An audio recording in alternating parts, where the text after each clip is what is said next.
Welcome to the New Warehouse Podcast, the podcast for those that are curious about what's possible inside their four walls. Before we get into this episode, let's hear a word from our sponsors that make this all possible. If you want visibility from the boardroom to the warehouse floor, then you need IFS Softion's WMS powered by Industrial AI. IFS Softion's WMS combines deep industry expertise, robotics orchestration, and proven warehouse execution in a single seamless platform.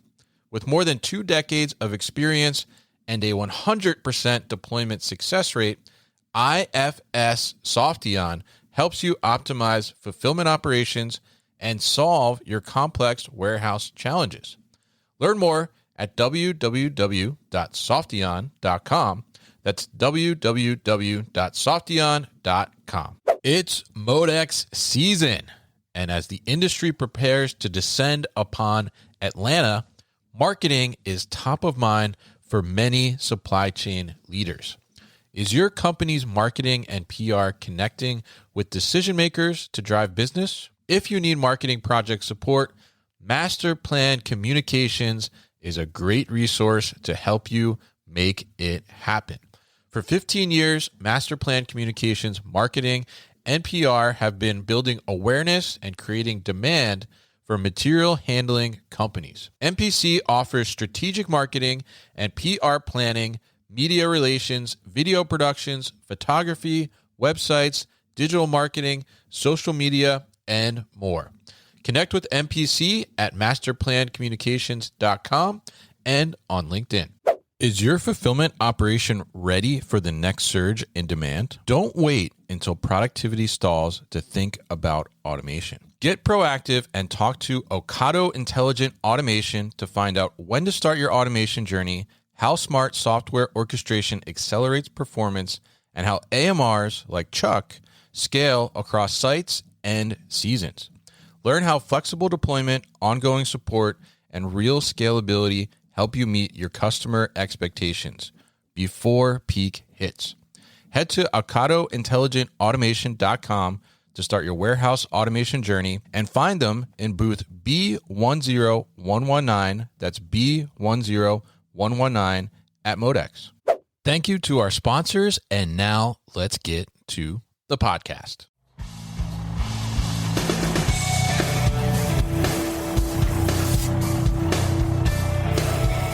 The New Warehouse Podcast, hosted by Kevin Lawton, is your source for insights and ideas from the distribution, transportation, and logistics industry. A new episode every Monday morning brings you the latest from industry experts and thought leaders. And now, here's Kevin.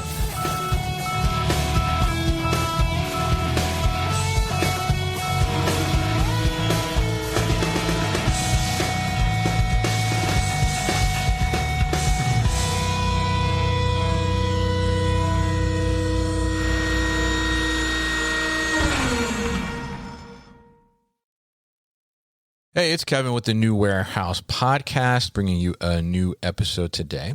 And on today's episode, we are going to dive into a firsthand account of someone's journey on getting to a new WMS in the 3PL space. I'm going to be joined by Dave Harriger, and he is the CEO and founder at Swifthouse. I've known Dave for a while, a few years, I will say, and I visited his facility before in Pennsylvania. I've been out there to check it out, and he's been on a journey to land on the perfect WMS to take him to the next level. So we're going to hear a little bit about that, and also how he's kind of evolved his business over the last year. He has a pretty interesting start to how he started his 3PL and got into this space. So we'll hear a little bit about that, but we'll also hear kind of how he's transitioned and really shift his business over the last 6 months to a year here. So I'm excited to catch up with Dave because I know him personally, but also excited to share his journey with other people as well. So Dave, welcome to the show. How are you? Great, man. Excited to be here. Thanks for having me. And yeah, like you said, I run Swifthouse. We're right outside of Philly, do standard e-commerce fulfillment in plain English. When someone clicks buy, We do everything from pick and pack to shipping and tracking. The only thing we don't do is drive the truck. So that's what we're running. Yeah. You put it in the truck though. We do put it in the truck. There you go. So definitely great to get you on here, and tell us a little bit about like how you got into the 3PL space, because you have a pretty interesting like story, I think, how this started. So tell us a little bit about like, how did you end up starting Swifthouse? Like, where did it come from? So certainly not a normal fulfillment story. I started out as a textbook seller. I went to a college campus and bought textbooks back at that school during the finals week. So I set up a tent, table, chairs, and kids came up to me and I gave them cash for books on the spot and then sold them online. Went pretty well. So next semester I hired a few friends. We did it again and went well again. So over time we scaled that to be one of the larger textbook resellers in the country. From going to those events, which those events are wild stories in of themselves, but I'll resist the temptation to go too far into that. But I always knew textbooks were going to go digital. In the beginning, we started in 2009. I thought I'd run it for like 2-3 years. That's what it seemed like the shelf life was on physical textbooks. Ended up going over 12 years. 2019, we started taking on a couple fulfillment clients on the side. Worked because we already had the warehouse, the team, equipment, and the operational rhythm to, instead of just doing it for ourselves, we could do it for clients. So we weren't learning warehousing from scratch, just pivoting from fulfilling our own products to fulfilling for clients. In 2020, it became a full fulfillment center serving brands. Learned a lot making that shift from clients, but the foundation was there from the textbook days. Yeah. An interesting start, definitely, how like that kind of evolved over time. And I remember, being in college back in like, when was I in college? Like 2007, 8, 9, 10, right? And the people would come on. Maybe one of them was you at some point. I didn't even know. But people would come on and just give you like cash on the spot, right? And I think that was a very interesting business model, and obviously interesting to hear how you kind of recognize that textbooks were going to go digital. So like, how do we kind of do similar type of model or do some of this shipping and fulfillment, but for other type of products, right? And that's kind of where you're at today, right? So tell us a little bit about, because I visited your site, I think it was about 2 years ago, right? And at the time, you were kind of looking at some FBA prep, trying to grow the D2C side, but in the last kind of year or so, you've really like evolved the business, right? So tell us a little bit about kind of that evolution of the business, and maybe too, like, what was the trigger point that made you kind of make some of these decisions on like what your business is going to look like in the next chapter. So early in our fulfillment journey, we worked with one of the biggest resellers on Amazon, which was really good. Also had some challenges, being great volume, consistent work, played to our strengths, and the client was really good to work with. Challenge being they were massive. They could give us as much inventory as we could handle. And overnight they could change their strategy. And one day they did. Went from 14 warehouses that they worked with down to 3. Oh, wow. We weren't big enough to be one of those 3. So without any heads up, in the middle of fourth quarter, actually in the beginning of fourth quarter, suddenly we went from being, as big as we could possibly be to having a pretty small client base. And a whole lot of capacity. So that took a lot of time to recover from. We had scaled around that company and I didn't want to unscale. We had a really good team, really good processes, and I didn't want to like cut back as a short-term move and then have to build it together. So we stayed together through some pretty lean times. There were times where, we would joke that we probably had the best swept warehouse in the country as we kind of navigated through some of that. But that kind of forced the biggest change we had, which was to get clear on who we are. You hear probably a decent amount, like, to niche down, which makes sense, but it's really hard to do in practice because you feel like, you want to be everything to everyone, and you might scare off that hypothetical massive customer. Like you feel like a big brand's about to go on your website, and then they see that you work better with smaller brands, and then you miss out on that opportunity. But, realizing after some time that I actually don't even want that massive client. It's not our fit. So as soon as we kind of figured that out and dialed into like who we are, who we serve, and we're not, a great fit for everyone, that's when things really started to change for us. Now I say no all the time. Even if we have capacity, I learned, it took quite a while, but empty racks are better than a bad fit. So we thrive now helping small businesses scale, and we know that. We are not the best fit for the big brands that would be better off with the big 3PLs. So since we're smaller and have direct relationships, we have two differentiators. Our first one being communication. We design processes so there isn't the back and forth, but when real issues come up, our brands have an experienced rep that they work with directly. That person's a part of receiving, that person's a part of shipping. So they know their business already, and they can make like real recommendations, and the brand doesn't have to explain who they are. That's number one. And number two being simple billing. We found as many fulfillment centers find that once you get the right software, it actually gets really easy to nickel and dime, and you can charge 5 cents for that little thing and 20 cents here. And it's super tempting to turn on those levers. We intentionally do not do that. We keep invoices tight, predictable, and understandable. The goal being to take fulfillment off a brand's plate without them needing an accounting degree to make sure it's being done correctly. Yeah, interesting. And I love, kind of that evolution of getting to the point where you said like now, I say no a lot, right? And you've learned that like an empty rack is better than like the wrong thing being in that rack, basically, right? So tell us a little bit, because I think that is like, you hear about that all the time. Like, as you said, like, okay, like niche down and, figure out what your ICP is and just focus on that ICP, right? But in those kind of lean times, like you mentioned, you went through previously, and also as you're kind of like building the business, right? It's hard sometimes to say no to volume, right? Because, volume translates to revenue, right? Does it always translate to profit? Well, wrong fit, sometimes not, right? So tell us a little bit about like, how did you kind of shift your mindset around that, right? Because it's like you said, like it's tempting sometimes. It's like, oh, I got capacity and yeah, we could bring this in, but it's not going to be the right fit. Like, how did you just shift that in your mind to start saying no more often? Yeah, I think it was, taking on brands that like we knew weren't a fit, but like, we knew we could do it. And, having to go through that where it's like, this is taking, so much additional time to do it, and I think in those relationships, it went well externally, like we served what we said we would serve.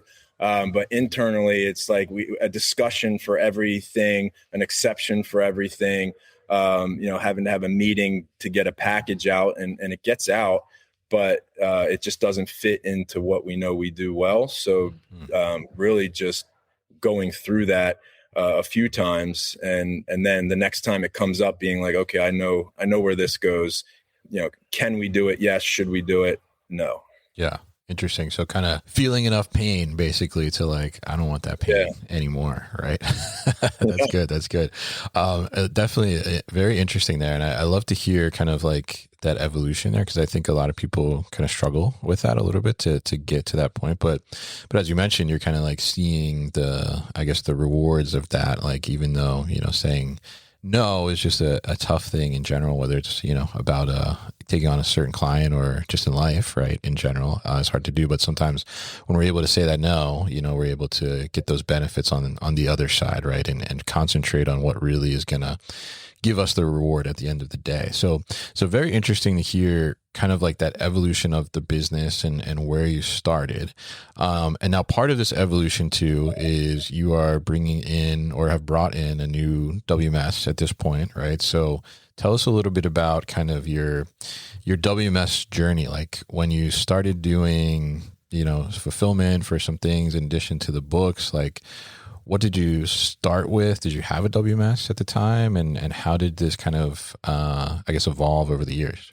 Yeah. So when we started, we were able to use the same software that we were running the textbook resell on, which was not designed to be a software for a 3PL, Okay. the acronym being the WMS. But we knew it so well and we were so good at it and had been using it for so many years that we could bend it and twist it and get it to do the things that we needed it to do. Always knowing that like this wasn't the long-term answer, but we could get it to do everything within reason. As we scaled, it became obvious that what works isn't the same as what scales.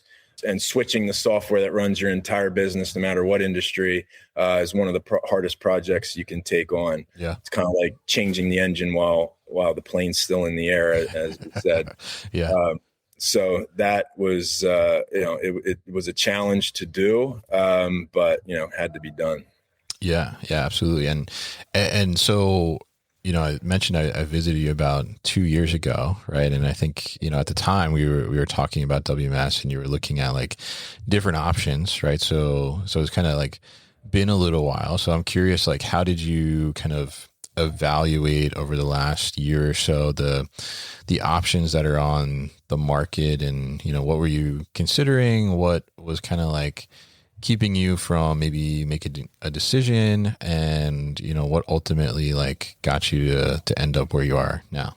Yeah. So, we went with a WMS that we thought would work. We found out later that we weren't fully prepared to make that decision. Like, you don't know what you don't know. Yeah. So we went with one that ended up not being a fit. We got really far into it, got towards the end of onboarding. Throughout onboarding, it was obvious it wasn't a fit, but we made it that far, tried to, get through it, and just at some point just said, this isn't it.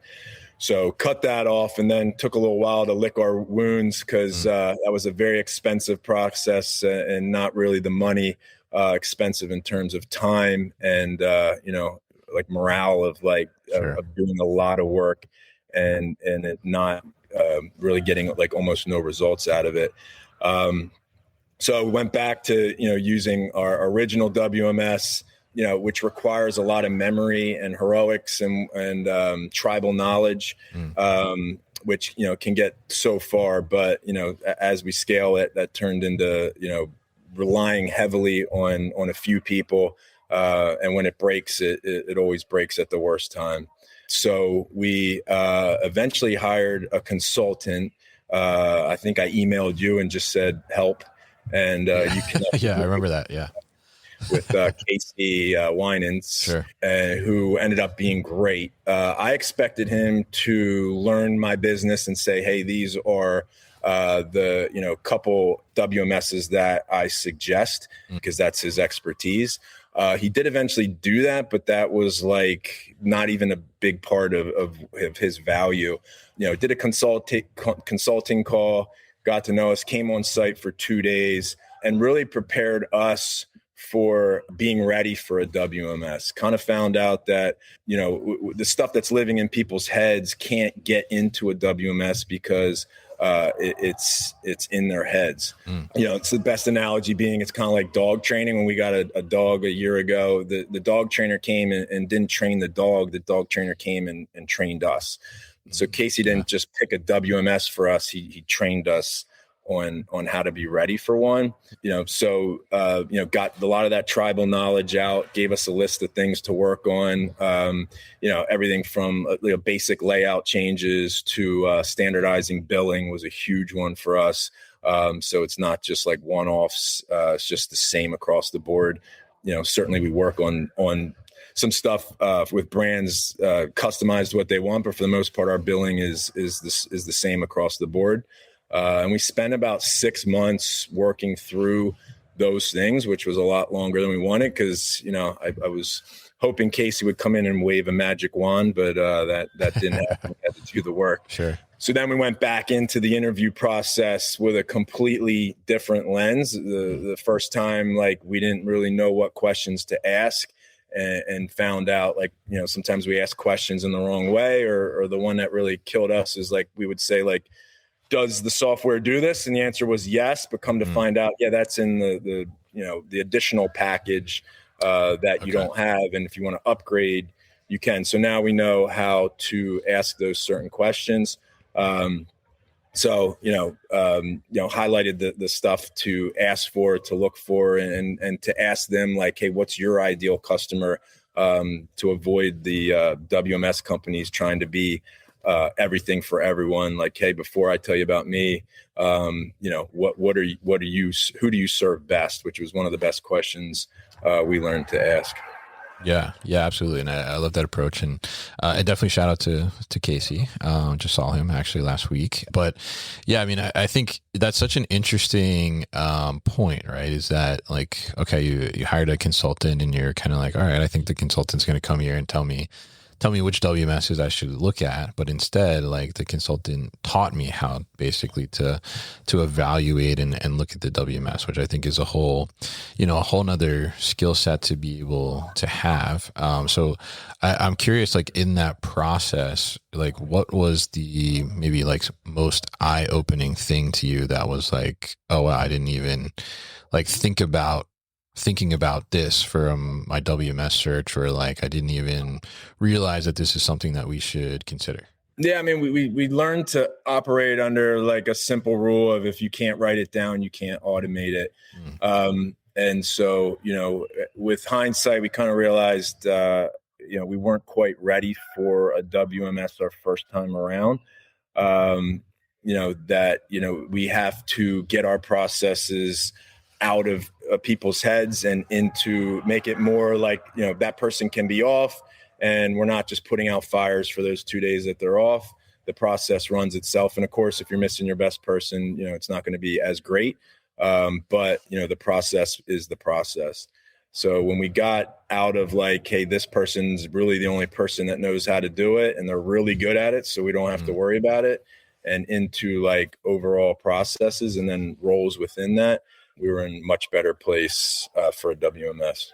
Yeah, absolutely. And so you've made your decision now, right? I mean, do you want to tell us what your decision was? Yeah, we went with Ship Hero after an exhaustive interview process between the two goes arounds, and got pretty close with some other ones. We thought we were going with a different one, and when it came down to some final details, some stuff came out. So it was like a surprise ending that we ended up with Ship Hero, who was great all along, but we thought there was a better fit. So we're really happy with the fit now. It's intuitive. The onboarding has been straightforward, which was a challenge our first go around, and they got really good support staff that's been patient with us. Yeah, absolutely. And I saw, I think I saw you posted right on LinkedIn. You've been doing some like tours, right? You did like an LVK tour, I think, and you did an Amazon tour. I saw you posted about. So tell us a little bit about like, how getting those tours kind of like helped you also to make some of these decisions around your operation and what you kind of learned there. Yeah, we went to the three of the biggest ones, which was Amazon, LVK, which is Ship Hero, and ShipBob, and got to see behind the scenes of how it all works. Definitely some differences between them. Like Amazon's like, felt a little personality-less, like just like, not a whole lot of energy, but it's like so dialed in, and you can tell every foot is accounted for. And if someone's taken 4 steps, that's probably like as few steps as they could possibly take. The automation, the robots they use, and the one I was at are look like Roombas, scoot around. And so that was really cool to see. Just really efficient, well run, what you'd expect from Amazon. LVK and ShipBob had much more personality. The employees more engaged, working together, talking to each other. and then got to see like the software in action. Ship here, or LVK, of course, has their latest technology and the pick to light, which is really cool. So getting to see like some of the technology that's attainable for us, like the robots for us, like not even in scope. Yeah. But some of the with ShipBob and LVK, seeing the technology that's more attainable and practical for us was cool to see. Yeah, definitely. And interesting, like the difference that you're pointing out is like the personality, right, of the operation. And obviously I think for you, you mentioned like, keeping your staff like on during the lean times, right. And doing a lot of sweeping, right. Which is definitely like, that's the go-to, right, in the warehouse. Right. Like we got nothing to do, grab a room. Right. So, obviously I think that personality, like in culture, matters to you. So I'm curious, like when you look at those like larger operations and, you see, like you said, Amazon certainly is like super calculated, right? And looking at that, but then like the LVK has like more personality. Like how do you, as an operator that's trying to continue to evolve your business and grow, how do you take away like the calculated side and then the personality side, and like how do you bring those takeaways together to make sure like you're not becoming ultra calculated and you're maintaining that personality or like that culture in your operation? Yeah, culture is super important to us. Every person, we got 12 people here. Every single person's been here over 3 years. I got quite a few approaching 10. Wow. So, it's a career oriented job for sure. Which is kind of rare in this industry. It's, an industry known for turnover. Fourth quarter's slam, so everybody's busy and rocking. First quarter slows down, and that's when you cut hours and get the turnover. We've never, cut hours even when we're slower, because, that is what's going to lead to turnover. So take some short-term, pain there from a revenue standpoint, but keep, valuable assets engaged and still here for the future. So, that part has been a huge differentiator for us, is just that consistency. Everybody here has experience, knows their role. We don't have like the HR stuff that a lot of companies have as a result, because everybody's dialed into their role and feels engaged in their role. We are looking to make a new hire here shortly, so I'll have to change saying everyone's been here 3 years. I'll have to think of a creative way to say that would still have the same zing. But sure, yeah. I mean, I think for us, as being a boutique 3PL, the bigger ones are going to have the multiple locations and the technology. But we're going to win is on that direct support that scaling brands need. We give feedback. We just had a brand, I think it was a month or two ago, that his weight was a little bit over a pound. We caught it and suggested, hey, you don't need a box. You told us to use a box, but you don't need one for this. We could put it in a poly bag, get you under a pound. And that's just from experience of the guy shipping, is able to make that suggestion. And you're only going to get that from a fulfillment center that's, has that direct relationship with the brands, that he could just get on Slack, shoot him a message, and we got that done, within a day or two. Yeah, absolutely. And I think, that, there's such a wide spectrum, right, of sizes of 3PLs. But like the boutique still, with that kind of almost, white glove in a sense, like closer touch, like certainly allows those types of things to happen, like you pointed out there. So very interesting to hear about this. And I'm curious too, like, as you've now like started to transition and get onboarded with the new WMS, Shapiro, you mentioned, what have been some of like kind of the immediate gains that you've seen, or like changes where you're like, maybe you're like, oh, I can't believe we were doing it like this for so long, and now it's like so much easier? Some clear wins. I mean, implementation to get it up and running is tough. And, we were slow and steady with it. I'm the classic visionary founder, which means you don't want me anywhere near the details because I'll get in the way. Okay. I'm really lucky. I got an ops leader, Jeb, who lives in the details. So I know as we're onboarding, we've been a little slower than average when we onboarded to Ship Hero. But the launch, I would bet, is cleaner than most, because Stuff that you could say, hey, we'll handle that later. We handled, each step of the way so that at launch, it's, within reason, ready to go. Of course, there's going to be some stuff you figure out that you didn't know you needed, but, living in those details to get it launched correctly and not sweeping anything under the rug put us in a good situation. I'd say the immediate gains, without a doubt, billing clarity. It used to be like, Chelsea, who runs our billing, had to be a part of each billing event. And someone would have to tell her, or, had to be remembered when you pull and we did a really good job with it, but it wasn't, scalable. If we had more brands and more to keep track of. So now, having it all in there, when we receive something, it's a drop down box instead of,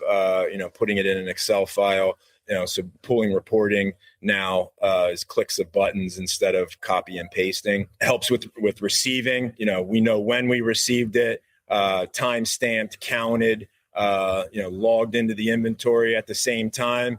Before we knew when we had it, but if it was like, what day did that come in? Then, that's a meeting, to find out exactly when that was and who got it. A big one is SKU mapping, because we were reliant on what our brands call their SKUs. Okay. And so if they use, a format that doesn't make sense to us, then that causes confusion. Now a brand can call their SKU what they want. We can call it what we want. It's mapped. And so they're just connected. That helped a ton. It's one of those things that's super simple and shouldn't be that big a deal, but it can be. It makes a difference. Yeah. And scan-based picking, of course, is going to be more accuracy. And that allows more people to be involved in picking, because it used to kind of be like, oh, I know where that is, I'll go get it. Now it's all scan-based, and you got to scan it to pick it. And if you pick the wrong thing, you're going to know. Makes it super unlikely to pick the wrong thing, which has allowed us. We rolled out an accuracy guarantee and an on-time shipping guarantee, where we cover the cost if we were to send the wrong thing or be late about it. We were already really high in that regard. So, rolling out a guarantee wasn't any type of sacrifice on our end, but it puts it out there, the confidence. Last thing being training. So when we have a new hire, which we're planning on, bringing them in is going to be so much easier, because, now we have standards, and when something's off, we can see where it happened without guessing. So a new hire, can make mistakes because they're going to get caught. And, if they pick the wrong thing, when we scan it at shipping, we're going to know, and then we'll just go get the right thing and have a teaching moment. Yeah. Yeah, absolutely. And I love that. I mean, certainly a lot of benefits there, and definitely really love to see, kind of the evolution of the business, and even like the sophistication, in a sense, right, of the business as well. And like you and the team, I think should be proud of how far you've come, right? It sounds like you're really getting dialed in, which is fantastic to hear. And really interesting to hear kind of like the decision-making process and what's gone into that, and ultimately like how you got to the decision where you're at today. So now I guess for anybody that is kind of in that position that you were in, like looking for a WMS, trying to figure out like where should they land and how do they make this decision, what would be like your one piece or your top piece of advice for those who are considering like getting maybe their first WMS or switching WMS? Like, what's the one thing that you're like, okay, definitely do this, or ask this question, or don't forget about this? I would say do it sooner than you want. It gets harder the longer you wait. And, especially if it's like a startup 3PL who's making that first jump into like the first software, because, most, warehouses are going to start, on Excel spreadsheets. You only got a few employees. So if that's that person, it gets harder and harder because the systems start to evolve. So, you can save a couple bucks a month or a lot of bucks a month by not having it, but it's going to be painful more and more as you scale around it. Certainly, it's going to feel daunting. It's going to be daunting today or next month. So just embrace that. It's certainly not easy, but it's easier the less structure you've built around spreadsheets and tribal knowledge. But the advice would be that we learned is like the software doesn't fix the operational chaos, which I don't think we had, but like, it's not going to fix like the tribal knowledge. You got to be ready for the WMS. So if key workflows are living in people's heads, a new system isn't going to save that. So if you can afford to hire someone who's done it before, that certainly helps. But the software is going to avoid mistakes and allow you to move faster. Yeah, absolutely. And definitely good advice there. And I love what you said, it's not gonna fix what's in like people's heads, right? And that tribal knowledge. So like getting that out and understanding that and making sure that the system is going to be able to match that and do those things, right, is an incredibly important step. So I'm happy that you were able to recognize that and go through that, and really, really great to hear about what you guys are up to and how you've grown the business and evolved the business, and always a pleasure to talk to you, Dave. So definitely thank you for joining me today on the podcast. And if people are interested in talking to you or learning more about Swifthouse, what's the best way to do that? Our website's theswifthouse.com. My email is dave@theswifthouse.com. So anyone listening who's running a warehouse or growing a brand, the theme really, I think, is the same. It's process first, then software, and be honest about what lane you're in. So for us, we're a boutique on purpose. That decision, once we've made that, which, was in our recent history, that's what made everything else cleaner. And that's when we really started to scale, and saying no can be really powerful, because you stay in your lane and do what you do really well. All right. Fantastic advice there to close it out. And we will definitely put all the information on how to get in touch with Dave and Swifthouse at thenewwarehouse.com, as well as in the show notes here. So Dave, thank you once again for your time on the show today.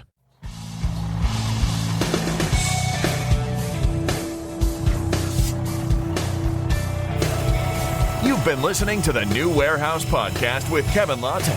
Subscribe and check us out online at thenewwarehouse.com.